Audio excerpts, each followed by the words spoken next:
প্ৰতিদিনে নতুন নতুন বাতৰি আৰু আপডেট চাই ভাল পাইছে যদি আমাৰ চেনেলত লাইক কমেণ্ট শ্বেয়াৰ আৰু ছাবস্ক্ৰাইব কৰি আমাক সহযোগ কৰক। আপোনালোকৰ মৰম আৰু সমৰ্থনে আমাক আগবাঢ়ি যোৱাৰ শক্তি দিয়ে। ধন্যবাদ। কণী, ব্ৰত, দুগ্ধজাত সামগ্ৰী, বিস্কুট, মচুৰ দাইল, চাউল, পিঁয়াজকে ধৰি বিভিন্ন খাদ্য সামগ্ৰীৰ বাঢ়িল দাম। দিছপুৰত বজাৰৰ পৰিস্থিতিক লৈ পৰ্যালোচনা বৈঠক। অস্বাভাৱিকভাৱে দাম বৃদ্ধি কৰা বিপণীৰ বাতিল হ'ব অনুজ্ঞাপত্ৰ, মুখ্যমন্ত্ৰী। মধ্যপ্ৰদেশৰ যুদ্ধ আৰু বিধানসভা নিৰ্বাচনৰ পাছতেই প্ৰতিবিধ সামগ্ৰীৰে অভাৱনীয়ভাৱে দাম বৃদ্ধি পোৱাত ৰাজ্যজুৰি প্ৰতিক্ৰিয়াৰ সৃষ্টি হৈছে। এনে পৰিস্থিতিত সমগ্ৰ বিষয়টো গুৰুত্ব সহকাৰে লৈ মুখ্যমন্ত্ৰী হিমন্ত বিশ্ব শৰ্মাই আজি অস্বাভাৱিক দাম বৃদ্ধি ৰোধ কৰিবলৈ কঠোৰ নিৰ্দেশ দিয়ে।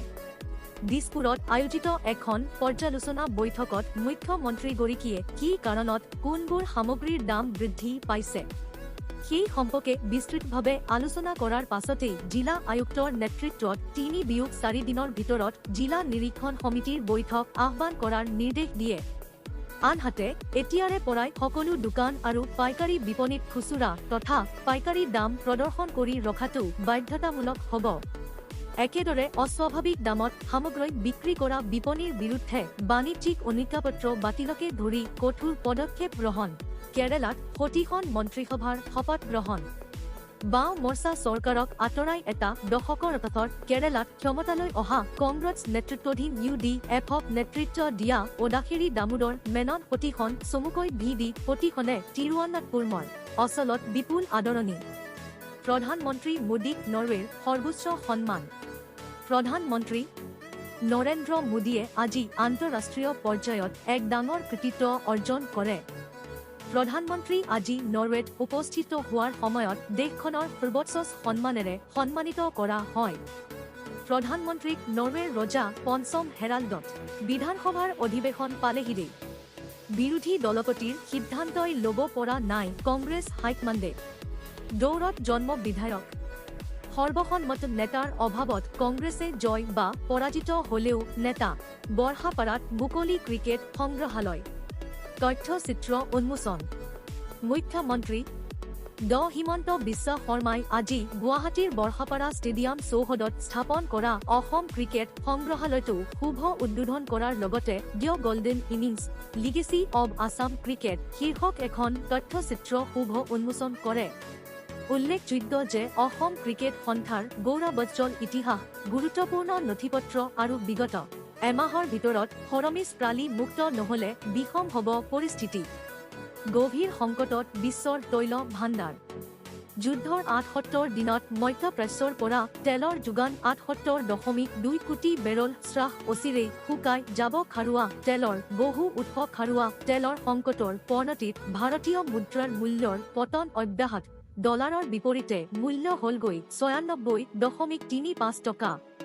ইৰাণ যুদ্ধৰ ফলত হৰমিছ প্ৰালীত চলি থকা অৱৰোধৰ বাবে বিশ্বত খাৰুৱা তেলৰ ভাণ্ডাৰ শেষ হৈ যোৱাৰ আশংকা ক্ষিপ্ৰগতিত বৃদ্ধি পাইছে। যদিহে হৰমিছ প্ৰালীত চলি থকা অচলাৱস্থা অচিৰেই অন্ত নপৰে তেতিয়া বিশ্বত অভাৱনীয় পৰিস্থিতিৰ সৃষ্টি হ'ব। আন কথাত বিশ্বৰ মধ্য ভাৰতত জিঅ' কোম্পানীৰ নতুন নিয়ম। অসমতো অচিৰেই পেট্ৰল ডিজেলৰ। ৰাজ্যত সক্ৰিয় বহিৰাজ্যৰ নাৰী সৰবৰাহকাৰী। ডিফুৰ ২ নাবালিকাক। মুখ্যমন্ত্ৰীৰ পত্নীৰ গোচৰ কংগ্ৰেছ নেতা সূৰ্যবালাক অসম আৰক্ষীৰ তলব। ৰাজ্যত সক্ৰিয় বহিৰাজ্যৰ নাৰী সৰবৰাহকাৰী। ডিফুৰ ২ নাবালিকাক পলুৱাই নিয়া দিল্লীৰ ৩ যুৱকক বঙাইগাঁৱত গ্ৰেপ্তাৰ। ৰাজ্যত সক্ৰিয় হৈ আছে বহিৰাজ্যৰ নাৰী আৰু যুৱতী সৰবৰাহকাৰী চক্ৰ। ডিফু চৰকাৰী বালক উচ্চতৰ মাধ্যমিক বিদ্যালয়ত অধ্যয়নৰত দুগৰাকী নাবালিকা ছাত্ৰীক সামাজিক মাধ্যমৰে বন্ধুত্ব কৰি পলুৱাই নিছিল দিল্লীৰ ৩ যুৱকে। বিদ্যালয় প্ৰাংগণৰ পৰা দুদিন পূৰ্বে জুলাইত একেটা পৰিয়ালৰে ২ ছাত্ৰী নিৰুদ্দেশ। মুখ্যমন্ত্ৰীৰ পত্নীৰ গোচৰ কংগ্ৰেছ নেতা সূৰ্যবালাক অসম আৰক্ষীৰ তলব। AICCৰ শীৰ্ষ নেতা পৱন খেৰাৰ পাছত AICCৰ জ্যেষ্ঠ নেতা। মধ্য ভাৰতত জিঅ' কোম্পানীৰ নতুন নিয়ম। অসমতো অচিৰেই পেট্ৰল ডিজেলৰ বুকৰীত আৰোপ হ'ব নিয়ন্ত্ৰণ। IOCL ক'লে ৰাজ্যত পৰ্যাপ্ত পৰিমাণে আছে পেট্ৰলিয়াম সামগ্ৰী। মধ্যপ্ৰাচ্যৰ যুদ্ধৰ ফলত দেশত দেখা দিয়া পেট্ৰলজাত সামগ্ৰীৰ লগতে ৰন্ধন গেছৰ নাটনিয়ে অনাগত দিনত ভয়ংকৰ ৰূপ ধাৰণ কৰাৰ চৰাচা পৰিবাসীয়ে অসমীয়া নকলে অসমীয়া ভাষী দ্বিতীয় শ্ৰেণীৰ নাগৰিক হ'ব। লোকপিয়লক লৈ ড বসন্ত গোস্বামীৰ মন্তব্যৰ ৰাজ্যজুৰি প্ৰতিক্ৰিয়া। চাপৰিবাসীয়ে আগন্তুক লোকপিয়লত যদি মাতৃভাষা অসমীয়া বুলি নকয় তেনেহলে নিজে ৰাজ্যতে অসমীয়া ভাষীসকল দ্বিতীয় শ্ৰেণীৰ নাগৰিকলৈ ৰূপান্তৰ হ'ব। শিৱসাগৰ যোৰহাটত শিক্ষাৰ্থীয়ে অসমীয়া বিষয়তে ফেইল কৰে, কিন্তু চৰাচাপৰিত ফেইল কৰাৰ সংখ্যা নাই। হাতৰ আখৰো সুন্দৰ। এখনমান বদৰুদ্দিন আজমন অসুস্থ। মুম্বাইত চিকিৎসাধীন। AIUDFৰ সভাপতি তথা বিনাকান্দি সমষ্টিৰ বিধায়ক বদৰুদ্দিন আজমন অসুস্থ হৈছে। হঠাৎ অসুস্থ হৈ পৰা কৰ্ম সংস্থাপন বিচাৰি গৈছিল বহিৰাজ্যলৈ। যোৰহাটৰ যুৱকৰ মৃতদেহ তামিলনাডুত উদ্ধাৰ। লাহিং নৈ শিপৰীয়াৰ ৰূপন চুতীয়াৰ মৃতদেহ আহি পোৱাত শোকাকুল পৰীক্ষা। বহিৰাজ্যত কৰ্ম সংস্থাপন বিচাৰি পুনৰ ৰহস্যজনকভাৱে মৃত্যুক সাৱটিলে যোৰহাটৰ এগৰাকী বিবাহিত যুৱকে। টিয়ক আৰক্ষী থানাৰ অন্তৰ্গত লাহিং নৈ শিপৰীয়া গাঁৱৰ যুৱক ৰূপন চুতীয়াই 39 তামিলনাডুৰ বেংগালুৰুলৈ কৰ্ম সংস্থাপন বিচাৰি যোৱাৰ পথত জলাৰপেটাই নামৰ ৰেল ষ্টেচনটোৰ আশে-পাশে মৃতদেহ উদ্ধাৰ কৰে আৰক্ষীয়ে। অসম জাতীয় পৰিষদৰ পৰা পদত্যাগ ৰাজেন গোহাঁইৰ। পুনৰ বিজেপিৰ গমনৰ প্ৰস্তুতি। মাত্ৰ 2.5 মাহৰ ভিতৰতে অসম জাতীয় পৰিষদৰ প্ৰতি মোহভংগ হ'ল প্ৰাক্তন কেন্দ্ৰীয় ৰেল ৰাজ্য মন্ত্ৰী তথা দলটোৰ বৰ্তমানৰ কাৰ্যকৰী সভাপতি ৰাজেন গোহাঁইৰ। আজি আকস্মিকভাৱে গোহাঁয়ে দলৰ পৰা পদত্যাগ কৰি দলটোৰ সভাপতি। অসম ব্ৰাহ্মণ সমাজৰ কেন্দ্ৰীয় নেতৃত্বৰ বৈঠক। ড হিমন্ত বিশ্ব শৰ্মালৈ ভাৰত ভূষণ চাণক্য বঁটা। অসমৰ বিচক্ষণ ৰাজনীতিজ্ঞ তথা কৰ্মৰাক মুখ্যমন্ত্ৰী ড হিমন্ত বিশ্ব শৰ্মাক অসম আতংকিত জনসাধাৰণ। যোৰহাটত ভালুক ওলাইছে। যোৰহাট জিলাত ভালুকৰ মুক্ত বিচৰণত আতংকিত হৈছে জনসাধাৰণ। মালু পথাৰৰ বালিয়াটিত নিশা। বছৰি 52,500 মেট্ৰিক টন ছালফাৰ বিক্ৰীৰ বুজাবুজি। জাগিৰোডৰ প্ৰগ্ৰেছিভ ফাৰ্টিকেমৰ সৈতে NRLৰ বৃহৎ চুক্তিত স্বাক্ষৰ। নিমলীগড় শোধনাগাৰ লিমিটেড NRL ৰ ব্যৱসায়িক ইতিহাসত আজি এক বিশেষ অধ্যয়নৰ সূচনা হয়। N&L জাগিৰোডৰ progressive Fertichem private limited PFPL ৰ মাজত আজি এক ঐতিহাসিক চুক্তি স্বাক্ষৰিত হয়। এই চুক্তি অনুসৰি এছেট মনেটাইজেশ্যনৰ পদক্ষেপ ব্যক্তিগত খণ্ডক গতাব দেশৰ টা ৰাষ্ট্ৰীয় পথ। কেন্দ্ৰীয় চৰকাৰে দেশৰ টা ৰাষ্ট্ৰীয় ঘাইপথ নিৰ্ধাৰিত সময়ৰ বাবে ব্যক্তিগত খণ্ডৰ হাতত। মন্ত্ৰী পীযুষ হাজৰিকাৰ নিৰ্দেশ। জাগিৰোডৰ ছেটেলাইট টাউনশ্বিপৰ ভূমি জৰীপ বাতিল। জাগিৰোডৰ সিন্ধুখৰ নলধৰা গাঁৱত প্ৰস্তাৱিত উপনগৰ স্থাপন সন্দৰ্ভত স্থানীয় তিৱা দল সংগঠনে কৰি থকা প্ৰতিবাদ আৰু দাবীৰ প্ৰতি নমনীয় স্থিতি গ্ৰহণ। জোৰসুমুলি আৰক্ষীৰ জালত নাৰী অপহৰণকাৰী। দক্ষিণ কামৰূপৰ জোৰসুমুলি আৰক্ষীৰ জালত নাৰী অপহৰণকাৰী। দক্ষিণ কামৰূপৰ জোৰসুমুলি আৰক্ষীৰ জালত নাৰী অপহৰণকাৰী। চমৰীয়াৰ বাটাহুদুদা চৰৰ পৰা গ্ৰেপ্তাৰ অপহৰণকাৰীটো। ধৃত অপহৰণকাৰীটো মহিমাৰী গাঁৱৰ জিয়াউৰ ৰহমান। জিয়াউৰৰ বিৰুদ্ধে ছয়গাঁও থানাত ৰুজু আছিল গোচৰ। যোৰহাটত ইনষ্টিটিউট অৱ মাল্টিমিডিয়া প্ৰশিক্ষণ কেন্দ্ৰৰ উদ্বোধন। উজনি অসমৰ ছাত্ৰ-ছাত্ৰীসকলে আধুনিক কাৰিকৰী শিক্ষা আৰু দক্ষতা ভিত্তিক প্ৰশিক্ষণ প্ৰদান কৰাৰ লক্ষ্যৰে ঐতিহাসিক যোৰহাটৰ জয়ানগৰত আজি ইনষ্টিটিউট অৱ মাল্টিমিডিয়া নামৰ এক নতুন শিক্ষা কেন্দ্ৰ উদ্বোধন কৰা হয়। উজনি অসমৰ ছাত্ৰ-ছাত্ৰীসকলে আধুনিক কাৰিকৰী শিক্ষা আৰু দক্ষতা ভিত্তিক প্ৰশিক্ষণ প্ৰদান কৰাৰ লক্ষ্যৰে ঐতিহাসিক যোৰহাটৰ জয়ানগৰত আজি ইনষ্টিটিউট অৱ মাল্টিমিডিয়া নামৰ এক নতুন শিক্ষা কেন্দ্ৰ উদ্বোধন কৰা হয়। উজনি অসমত এনে ধৰণৰ প্ৰথম প্ৰতিষ্ঠান হিচাপে ইয়াত 2D আৰু 3D animation, graphic design, 3D printing, game development আৰু D2P ৰ প্ৰশিক্ষণ প্ৰদান কৰা হ'ব। এই শিক্ষা প্ৰতিষ্ঠানখন আনুষ্ঠানিক উদ্বোধন কৰে বিশিষ্ট শিক্ষাবিদ তথা যোৰহাটৰ বাসিন্দা অৱসৰপ্ৰাপ্ত অধ্যাপক তাৰা প্ৰসন্ন ফুকনে। অনুষ্ঠানত ভাষণ প্ৰদান কৰি তেওঁ কয় যে আধুনিক যুগত প্ৰয়োজনীয় কাৰিকৰী জ্ঞান আৰু পেছাদাৰী দক্ষতা লাভৰ ক্ষেত্ৰত এই প্ৰতিষ্ঠানখনে শিক্ষাৰ্থীসকলক বিশেষভাৱে সহায় কৰিব।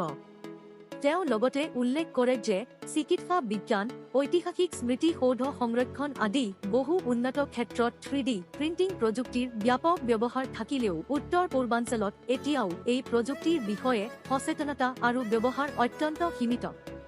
নতুনকৈ স্থাপিত এই প্ৰতিষ্ঠানখনে অঞ্চলটোৰ প্ৰতিভাশালী শিক্ষাৰ্থীসকলৰ বাবে এক নতুন দিশ মুকলি কৰিব বুলি শিক্ষাবিদগৰাকীয়ে আশা প্ৰকাশ কৰে। ইয়াৰ পূৰ্বে এই ধৰণৰ বিশেষ প্ৰশিক্ষণ লাভ কৰিবলৈ বহু শিক্ষাৰ্থীক অসমৰ বাহিৰলৈ যাবলগীয়া হৈছিল। প্ৰতিষ্ঠানখনত প্ৰদান কৰা পাঠ্যক্ৰমসমূহ বৰ্তমান ভাৰত তথা বিদেশতো অত্যন্ত চাহিদাসম্পন্ন, যাৰ ফলত যুৱ প্ৰজন্মৰ বাবে নতুন কৰ্মসংস্থাপনৰ সম্ভাৱনা সৃষ্টি হ'ব। প্ৰতিষ্ঠানখনৰ পৰিচালন সঞ্চালক অনুভৱ বৰা আৰু শৈক্ষিক সঞ্চালক কৌশিক বৰগোহাঁইয়ে জনায় যে এই উন্নত মাল্টিমিডিয়া আৰু ডিজিটেল প্ৰযুক্তি শিক্ষাই উজনি অসমলৈ আগবঢ়াই নিয়াৰ লক্ষ্যৰে এই কেন্দ্ৰটি স্থাপন কৰা হৈছে। কৌশিক বৰগোহাঁইৰ এই ক্ষেত্ৰত প্ৰায় 15 বছৰৰ অভিজ্ঞতা আছে। প্ৰতিষ্ঠানখনৰ সৈতে জড়িত আন এজন বিশেষজ্ঞ হৈছে ঋষি বৰা, যি 2D আৰু 3D প্ৰিণ্টিং প্ৰযুক্তিত সুপ্ৰশিক্ষিত আৰু শিক্ষাৰ্থীসকলক ব্যৱহাৰিক শিক্ষাৰ দিশ নিৰ্দেশনা আগবঢ়াব। ইফালে স্থানীয় ৰাইজ আৰু শিক্ষা অনুৰাগীসকলে আশা প্ৰকাশ কৰিছে যে ইনষ্টিটিউট অৱ মাল্টিমিডিয়া ই অঞ্চলটোত কাৰিকৰী শিক্ষা আৰু ডিজিটেল সৃষ্টিশীলতা বিকাশৰ ক্ষেত্ৰত এক উল্লেখযোগ্য মাইলৰ খুঁটি হিচাপে পৰিগণিত হ'ব। উল্লেখ্য যে অনুভৱ বৰা শিৱসাগৰ বিশ্ববিদ্যালয় অধ্যাপক তথা ছাত্ৰ কল্যাণৰ দিন দিগন্ত বৰা আৰু শিৱসাগৰ ছোৱালী কলেজৰ অধ্যাপিকা সংগীতা হাজৰিকাৰ পুত্ৰ। বৰমপুৰৰ তপতচুৰি আৰু বামুণীত বয়হস্তীৰ উপদ্ৰৱ। কন্দলি চোৱাং বনাঞ্চলৰ পৰা খাদ্যৰ সন্ধানত নামি অহা এটা বয়হস্তীৰ দলে বিভিন্ন ভাগত বিভক্ত হৈ প্ৰতিদিনে চলাইছে উপদ্ৰৱন। গাঁৱৰ বৰমপুৰৰ তপতচুৰি আৰু বামুণীত বয়হস্তীৰ উপদ্ৰৱ। বয়হস্তীয়ে ভাঙি লণ্ডভণ্ড কৰিলে 8টাকৈ গৃহ। নিশা বয়হস্তীৰ আক্ৰমণৰ পৰা কোনোমতে প্ৰাণ ৰক্ষা পৰিয়াল কেইটাৰ।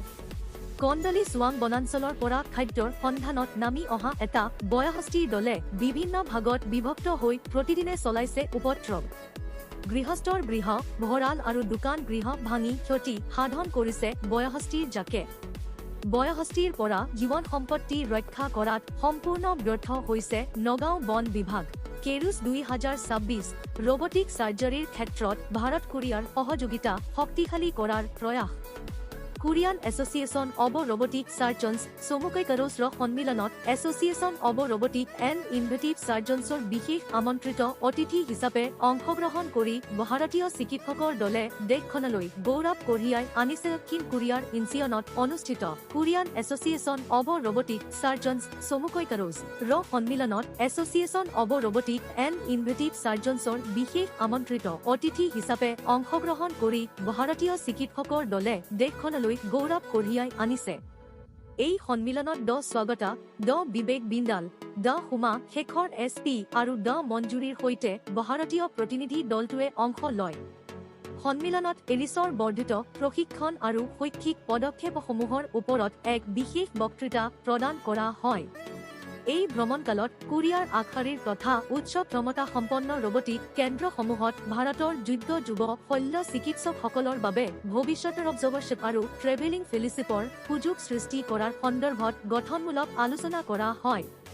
উল্লেখযোগ্য যে দক্ষিণ কোৰিয়া তথা ভাৰতৰ মাজত শৈক্ষিক সম্পৰ্ক সুদৃঢ় কৰাৰ বাবে কেৰুছৰ সভাপতি তথা অধ্যাপক চাং মি কাং, ড বৰাম লী আৰু সচিব ড মিনছু পাৰ্কক বিশেষ ধন্যবাদ জ্ঞাপন কৰে। কিয় ইমান ভয়? ইৰাণৰ দাবী মানি ল'বলৈ সাজু আমেৰিকা।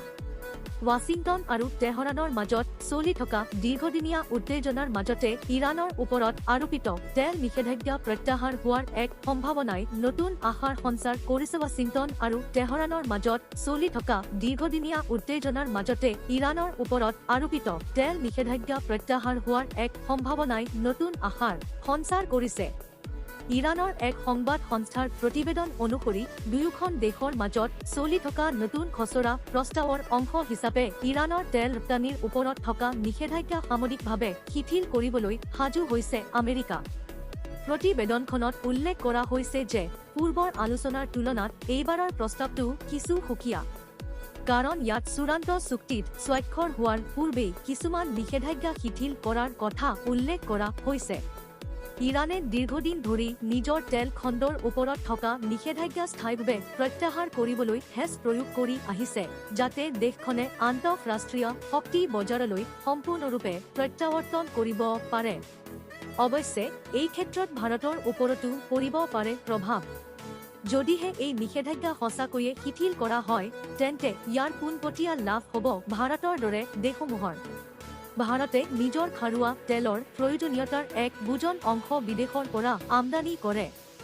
বৰ্তমান সময়ত আন্তঃৰাষ্ট্ৰীয় শক্তি যোগানৰ পথসমূহৰ সংঘাত আৰু পৰিবহণ ব্যয় বৃদ্ধি পোৱাৰ পৰিপ্ৰেক্ষিতত ইৰাণৰ তেলৰ সহজলভ্যতাই নতুন দিল্লীক কম দূৰত্বতে তেল আমদানিৰ আন এক উত্তম বিকল্প প্ৰদান কৰিব। ভাৰতৰ স্পষ্ট সিদ্ধান্ত, ৰাছিয়াৰ পৰা খাৰুৱা তেল ক্ৰয় কৰিবই। ৰাছিয়াৰ ওপৰত থকা আমেৰিকাৰ ৰেহাইৰ কথা ক'বলৈ গ'লে মই এই কথা স্পষ্ট কৰিব বিচাৰো যে আমি এই ৰেহাইৰ পূৰ্বেও ৰাছিয়াৰ পৰা তেল ক্ৰয় কৰিছিলোঁ, ৰেহাই থকাৰ সময়তো কৰিছিলোঁ আৰু এতিয়াও কৰি আছো। আমেৰিকা যুক্তৰাষ্ট্ৰৰ নিষেধাজ্ঞা সম্পৰ্কীয় ৰেহাইৰ স্থিতি যিয়েই নহওক কিয়, ভাৰতে ৰাছিয়াৰ পৰা খাৰুৱা তেল ক্ৰয় কৰাটো অব্যাহত ৰাখিব। পেট্ৰলিয়াম আৰু প্ৰাকৃতিক গেছ মন্ত্ৰালয় যুটীয়া সচিব সুজাতা শৰ্মাই সোমবাৰে এই কথা ঘোষণা কৰে। ইয়াৰ জৰিয়তে তেওঁ পুনৰ প্ৰমাণ কৰিলে যে শক্তি সুৰক্ষা আৰু ব্যৱসায়িক লাভালাভেই হৈছে নতুন দিল্লীৰ তেল আমদানি নীতিৰ মূল আধাৰ। যোৱা সপ্তাহৰ শেষৰ ফালে ট্ৰাম্প প্ৰশাসনে ৰাছিয়াৰ সাগৰীয় তেলৰ ওপৰত থকা এক গুৰুত্বপূৰ্ণ নিষেধাজ্ঞা ৰেহাইৰ ম্যাদ উকলিবলৈ দিয়াৰ সিদ্ধান্ত লৈছিল। এই সিদ্ধান্তৰ পিছতে বিশ্বৰ শক্তি বজাৰত চিন্তাৰ সৃষ্টি হৈছিল। এই সন্দৰ্ভত সুজাতা শৰ্মাই কয়, ৰাছিয়াৰ ওপৰত থকা আমেৰিকাৰ ৰেহাইৰ কথা ক'বলৈ গ'লে মই এই কথা স্পষ্ট কৰিব বিচাৰো যে আমি এই ৰেহাইৰ পূৰ্বেও ৰাছিয়াৰ পৰা তেল ক্ৰয় কৰিছিলোঁ, ৰেহাই থকাৰ সময়তো কৰিছিলোঁ আৰু এতিয়াও কৰি আছো। তেল ক্ৰয় কৰাৰ ক্ষেত্ৰত আমাৰ বাবে মূল কথাটো হ'ল ব্যৱসায়িক লাভালাভ। ইয়াৰ দ্বাৰা তেওঁ স্পষ্ট কৰি দিয়ে যে ভাৰতৰ তেল ক্ৰয়ৰ সিদ্ধান্ত সম্পূৰ্ণৰূপে বজাৰৰ গতিশীলতা আৰু যোগানৰ সুৰক্ষাৰ ওপৰত নিৰ্ভৰ কৰে, কোনো ভূৰাজনৈতিক চাপৰ ওপৰত নহয়। আন্তঃৰাষ্ট্ৰীয় অনিশ্চয়তা আৰু জাহাজ চলাচলৰ পথত চলি থকা উত্তেজনাৰ মাজতো ভাৰতৰ ইন্ধন যোগান সম্পূৰ্ণ সুস্থিৰ আৰু সুৰক্ষিত বুলি শৰ্মাই দেশবাসীক আশ্বাস দিয়ে। তেওঁ আৰু কয়, খাৰুৱা তেলৰ কোনো নাটনি নাই। পৰ্যাপ্ত পৰিমাণৰ তেলৰ ব্যৱস্থা কৰা হৈছে। গতিকে আমেৰিকাৰ ৰেহাই থাকক বা নাথাকক, ই আমাৰ যোগানত কোনো প্ৰভাৱ পেলাব নোৱাৰে। উল্লেখযোগ্য যে বৰ্তমান বিশ্ব বজাৰত দেখা দিয়া ভয়াৱহ শক্তি সংকটৰ প্ৰেক্ষাপটত এই মন্তব্য অত্যন্ত গুৰুত্বপূৰ্ণ বুলি বিবেচিত হৈছে। পশ্চিম এছিয়াৰ উত্তেজনা আৰু হৰমিজ প্ৰণালীত যোগান ব্যাহত হোৱাৰ আশংকাত তেলৰ মূল্য বৃদ্ধি পাইছে। শেহতীয়া বছৰবোৰত ৰাছিয়াৰ খাৰুৱা তেল ভাৰতৰ তেল আমদানিৰ এক অন্যতম মূল উৎস হৈ পৰিছে। ইয়াৰ মূল কাৰণ হ'ল বিশ্বৰ অন্যান্য বজাৰৰ তুলনাত ৰাছিয়াই ভাৰতক ৰেহাই মূল্যত তেল যোগান ধৰি আহিছে। প্ৰতিদিনে নতুন নতুন বাতৰি আৰু আপডেট চাই ভাল পাইছে যদি আমাৰ চেনেলত লাইক, কমেণ্ট, শ্বেয়াৰ আৰু ছাবস্ক্ৰাইব কৰি আমাক সহযোগ কৰক। আপোনালোকৰ মৰম আৰু সমৰ্থনে আমাক আগবাঢ়ি যোৱাৰ শক্তি দিয়ে। ধন্যবাদ।